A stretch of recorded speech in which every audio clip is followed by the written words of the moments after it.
Surat police કમિશનરને આવેદનપત્ર આપવામાં આવ્યું હતું। હાલમાં જ 2 દિવસ પહેલા હજીરાની એએમએનએસ કંપનીમાં એલએનટીના કામદારો દ્વારા કરાયેલા તોફાનમાં તોડફોડ અને આગ ચાંપીના ઘટના મામલે કોંગ્રેસ દ્વારા કામદારોની વહારે આવી છે। કોંગ્રેસે આવેદનપત્ર આપી જણાવ્યું હતું કે હજીરા ખાતે એએમએનએસમાં એલએનટી ખાતે જે બનાવ બન્યો હતો આ બાબતે કંપનીઓના સંચાલકો દ્વારા કામદારો સામે ખોટા પોલીસ કેસ કરાવીને ગુના દાખલ કરવામાં આવ્યા છે, જેથી કામદારોને ન્યાય મળે અને કંપનીના સંચાલકો સામે શિક્ષાત્મક કાર્યવાહી કરવામાં આવે તેવી માંગ સાથે સુરત શહેર કોંગ્રેસ સમિતિ દ્વારા પોલીસ કમિશનરને આવેદનપત્ર આપી રજૂઆત કરી હતી।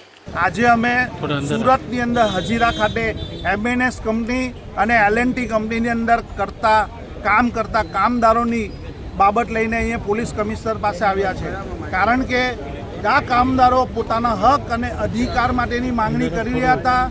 તેઓ શાંતિપૂર્વક કેટલા મહિનાથી કેટલા દિવસોથી આ બાબતસર ત્યાંના અધિકારી અને કંપની સાથે ચર્ચા કરી રહ્યા હતા, પણ આ અધિકારીઓએ તેમની માંગણી નહીં માંગતા જ્યારે તમામ ત્યાંના કામદારો મજૂરો એક થયા અને એક થઈને જ્યારે માંગણી કરતા હતા ત્યારે ત્યાંના અધિકારી કંપનીના અધિકારી અને માલિકોએ આ કામદારો સાથે ઉશ્કેરણીજનક વર્તન કર્યું અને આ ઘટના ઘટી।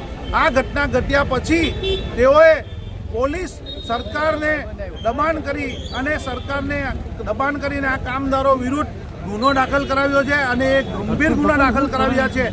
એ લોકો પોલીસ રાજ કરાવવા માંગે છે, ગુલામી રાજ કરાવવા માંગે છે। એ અમે નહીં થવા દઈએ। આ ઘટના કેમ ઘટી, આ ઘટનાનું મુખ્ય કારણ શું હતું અને એની અંદર કોણ કોણ જિમ્મેદાર છે એની ઊંડી તપાસ થવી જોઈએ। સિવાય ગરીબ અને નિર્દોષ કામદારોને જેલમાં પૂરવા કરતા આ અધિકારીઓ જેઓએ આ ઉશ્કેરણીજનક કામ કર્યું છે અને કામદારો સાથે અન્યાય કર્યો છે તેને પણ જેલમાં પૂરવામાં આવે।